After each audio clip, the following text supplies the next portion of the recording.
Halos magmakaawa na si 1GDL kay Coach Tim para lang isali sa Gilas lineup. Hindi man direktang sinabi ni Coach Tim na pumayag na siya, ay agad namang napansin nito ang kakayahan bilang isang point guard si 1GDL. At sana ito na raw ang pagkakataon niya na maging parte sa pangarap niya na national team.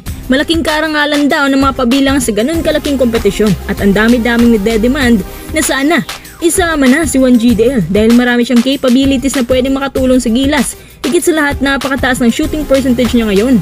Kasunod nito, pinaliwanag naman ni Delta Pineda ang pagbibigay niya ng utos kay 1GDL na umiscore pa kahit nasa dying seconds na siyang ginagalit naman ni Coach Tim. Sa huli, bumilib naman si Coach Tim sa Converge. Tara, huwag na natin patagalin. Si 1GDL ay nakakuha ng 32 points laban sa Ginebra at sinabi niya na naging motivated daw siyang gawin to dahil nga Ginebra ang nakalaban nila. Gusto niya ipakita kay Coach Tim ang kanyang totoong abilities para talaga maipakita din niya kung ano ang kaya niyang iambag sa national team. Siya nga ay nakapagtala ng 3 of 4 sa 3-point line, 1 of 2 from 4-point line, naman 6 rebounds, 6 assists. At siya rin ang pinakaunang rookie na nakakuha agad ng 30 plus points since Mark Nonoy laban sa TNT. Sa pinakitang ito ni 1GDL, hindi pa ba ito sapat? Base sa nakikita natin na sa komento ng mga tao, kulang tayo sa shooters. Medyo okay na yung size natin pero wala nang mga legit na shooter. May mga shooters ang Gilas pero pagdating sa international stage, tanging si Dwight Ramos lang naman ang maasahan bukod kay Justin Brownlee.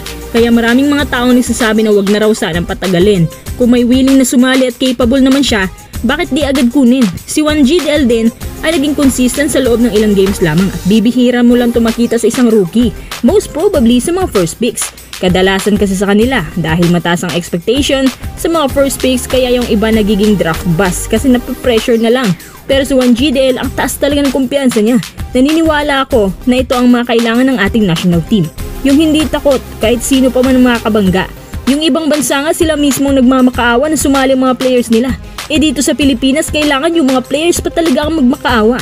Ganito daw kasi talaga kapag politika ang umiiral, kung sino lang yung gusto at napupusuan. Si 1GDL, versatile guard na shooter, magaling magtimon, magaling gumawa ng plays, wala namang magiging problema sa Converge kung isalin nila si 1GDL sa national team.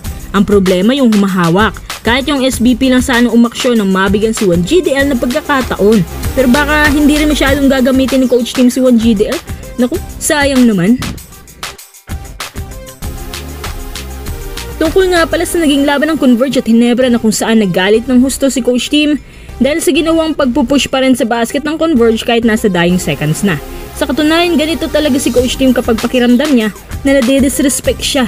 Pero para sa akin hindi naman sa kinakampihan natin ang Converge, pero wala namang masama sa ginawa nila. Kanila namang ball possession yan, kanila ang oras, kanila ang attempt, so sila dapat ang magtitamon kasi sila ang titira. Masyado namang outdated yung rule ng PBA, wala namang sense yung kung tutusin. Ano pa bang silbi ng patakaran kung may quotient system?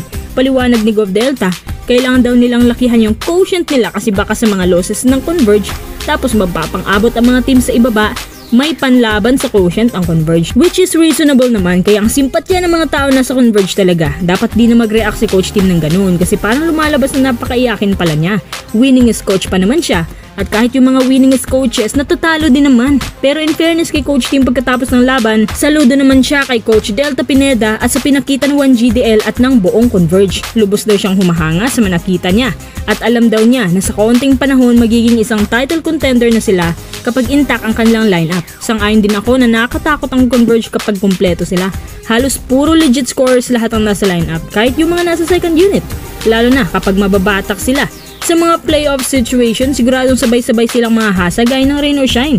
Maganda ang magiging epekto sa liga kapag mas maraming teams pa sa PBA ang magiging kagaya ng Ross and Converge, hindi ba?